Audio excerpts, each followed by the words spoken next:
bound. But I'm sure, you know, human mistakes can be also but the Nile is shallow somehow, so the search is... in some places it's shallow, in some other places not. Comparing to the sea, of course. Oh, yes. Oh, yes. But remember, the River Nile also is famous for building sandbanks. Yeah. Remember when we used to cruise, the cruises, there is a sandbank there. Yeah. And on your way back, there will be a sandbank somewhere else. Yes.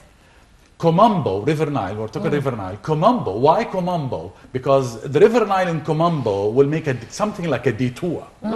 And that made somebody think that that will make sandbanks. Sandbanks is the perfect place for crocodiles to bask in the sun.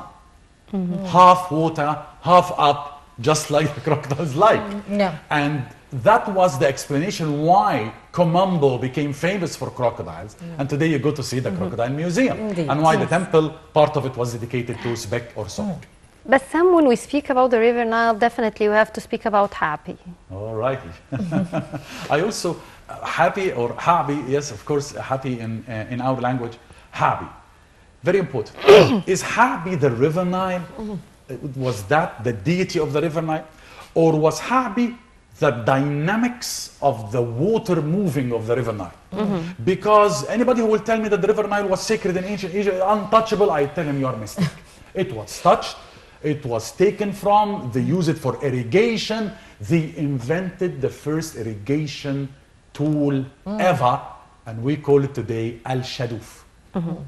Now, Al-Shaduf, where you will use the idea of the pulleys and the levers with the heavy weight attached and the rope with the bucket. And there is a beautiful scene in ancient Egypt, one of the tombs that shows this. Now, you know Fields Museum in Chicago. The other day I'm there, I'm entering, 2 by 2, school, 5, 6 years of age, Americans. And there is this beautiful shadoof in the Museum of Fields, not far away from Michigan Lake. And the teacher, the American teacher, bless her, is telling every child to climb a couple of stairs and use the shadoof and put the water, throw the water into small canal, teaching them the first instrument or tool of irrigation in the world. How would that make, like my neck was on cloud 9? Because that means that the very highly sophisticated technology US of A is teaching something that goes in Egypt thousands of years ago, but respect to the first person who succeeded in bringing the water from up to down, Habi. But sometimes Habi was kind of maybe not happy with the priests of temples, so he didn't bring the flood. Of course, that was the explanation of the priests of ancient Egypt.